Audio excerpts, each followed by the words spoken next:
50 hari sesudah Paskah, kita merayakan Pentakosta, hari raya turunnya Roh Kudus, hari kelahiran Gereja Katolik. Hari ini pun sekelompok umat dalam roh kita diperkenankan untuk mendewasakan dirinya lewat sakramen Krisma. Om Kekem, Pak Riden dan Bapak yang terkasih, Pak Suster, Pak R, saudari dan saudaraku yang terkasih. Di dalam kata pengantar dikatakan 50 hari sesudah Paskah. Itulah saat Pentakosta.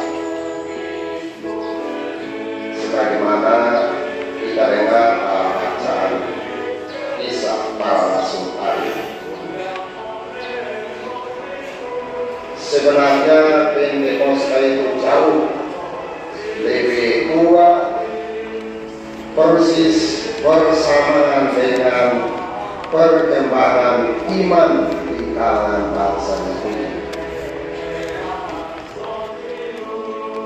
Pada waktu bangsa Israel sudah menduduki tanah-tanah yang dinamakan tanah Galilea. Mereka tanah itu adalah tanah yang subur, lembah yang subur di sebelah barat Sungai Yordan, membentang jauh ke bagian barat, dan itu merupakan tanah yang dihadiahkan Tuhan bagi mereka sebagai tanda syukur bahwa bangsa Israel memperoleh tanah, mengolahnya dengan kasih yang berlimpah. Biasanya pada bulan yang dinamakan bulan Kislew atau kurang lebih bulan Juni, kurang lebih 50 hari setelah Paskah Yahudi, mereka berkumpul di kota Yerusalem untuk merayakan hari raya Pondok Daun, hari raya panen. Sekarang banyak dicanangkan panen raya, walaupun panen yang kecil-kecil dinamakan panen raya. Orang Israel kalau mereka memanen, sungguh-sungguh mereka panen, hasilnya berlimpah-limpah, dan sebagai buah pertama yang biasa dinamakan buah bungaran, mereka persembahkan untuk Tuhan. Maka Pentakosta ada kaitan dengan sikap hati yang mau mengembalikan apa yang diberikan Tuhan sebagai tanda syukur karena iman. Hari raya panen, hari raya Pondok Daun. Kemudian orang Israel terus berkembang dan berkembanglah apa yang dinamakan kitab Taurat.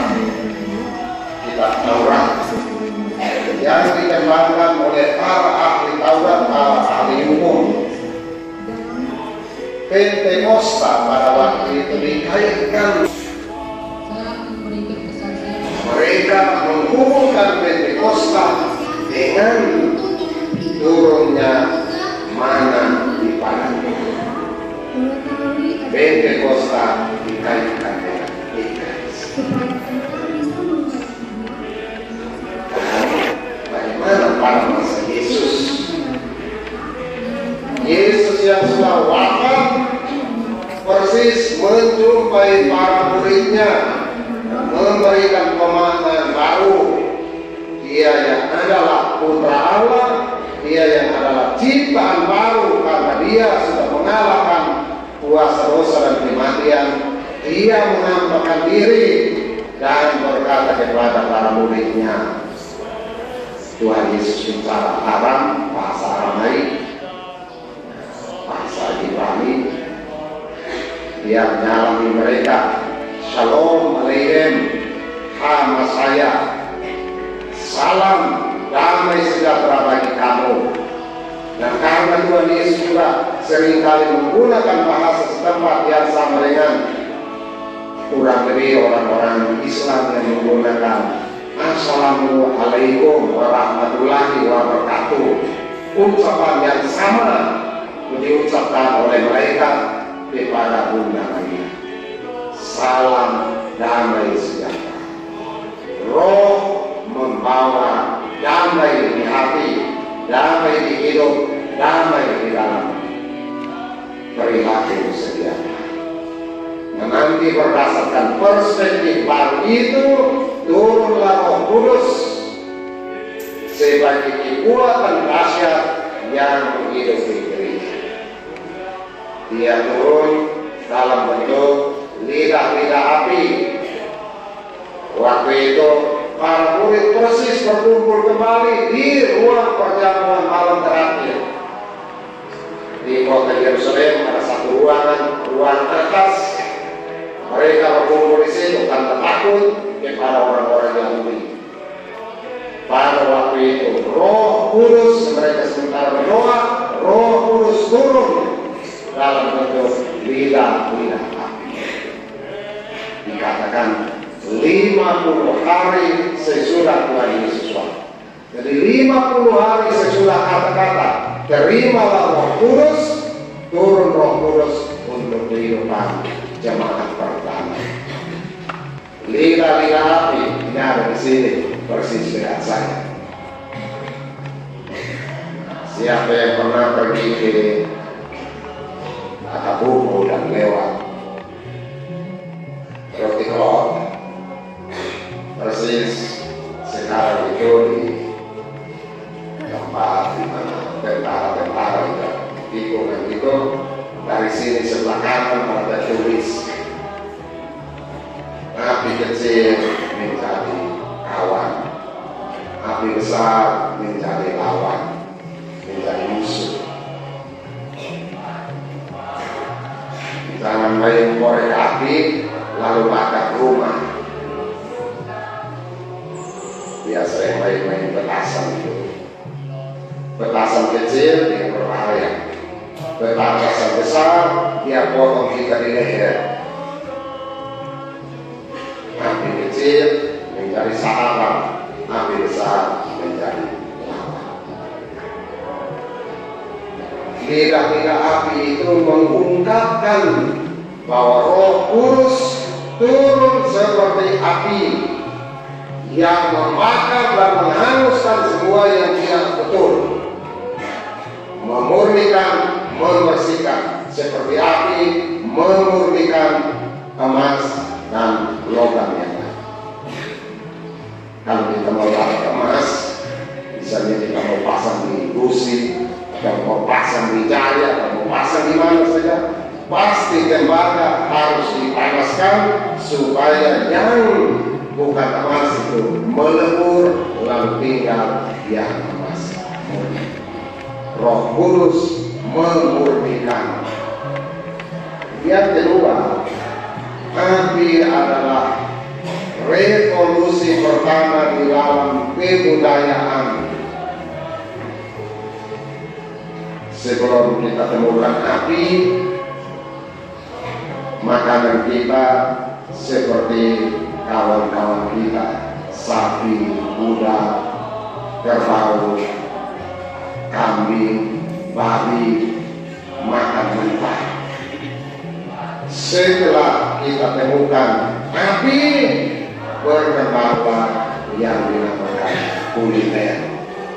Manusia mengalami pengangkatan ke tingkat lebih tinggi, menjadi lebih manusiawi karena makan lebih berbudaya dan berakal.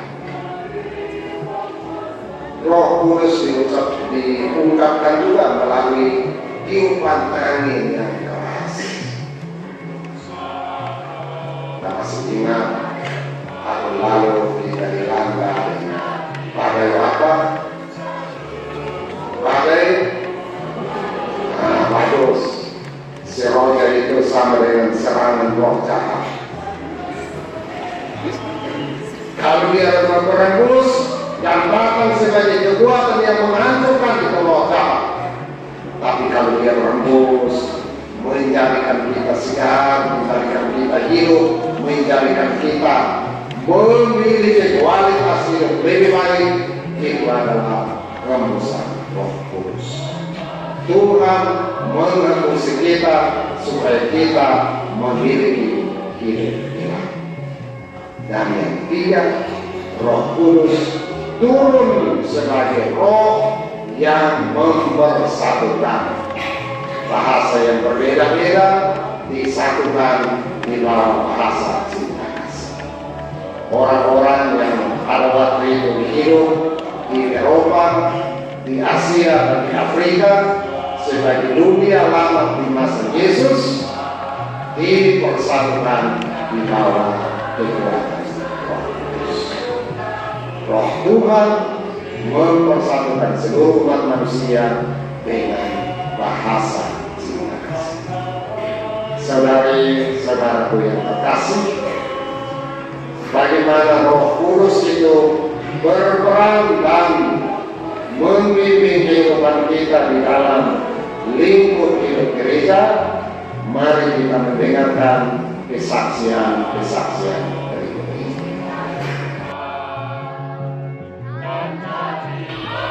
Yang mulia Bapak Uskup dan para imam Tuhan yang terkasih, kami bertujuh berdiri di sini untuk memberikan kesaksian tentang 7 karunia Roh Kudus. Terima kasih.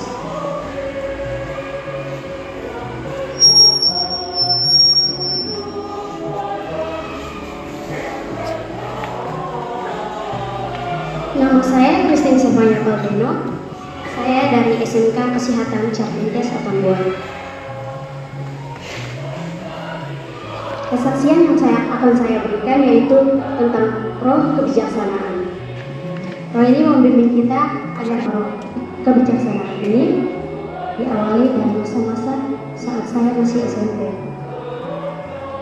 Dulu waktu saya SMP, saya jauh dari Tuhan. Saya melakukan segala hal yang tidak berkenan di hadapan Tuhan, sehingga saya menjadi pribadi yang buruk. Saya juga malas belajar, saya juga melawan orang tua, tetapi selama menjelak saya menjadi pribadi yang baik.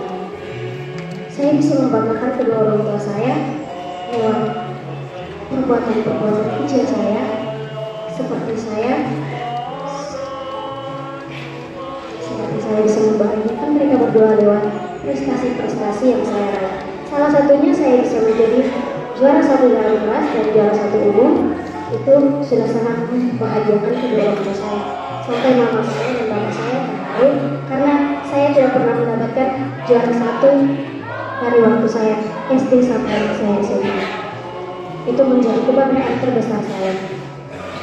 Semua roh kebijaksanaan ini bekerja di dalam diri saya hanya atas izin Tuhan, sehingga saya menjadi pribadi yang baik, mengenal Tuhan lebih dalam, dan mencintai sesama saya, terutama kedua orang tua saya dengan baik. Terima kasih Tuhan, terima kasih Bunda Maria, terima kasih Roh Kudus, terima kasih ya Abah ya Bapa. Semoga lewat sakramen Krisma ini, yakni roh kebijaksanaan, saya menjadi hati dan nurani saya semakin murni di hadapan Tuhan, bijaksana dalam bentuk kata-kata kita serta dapat terjalin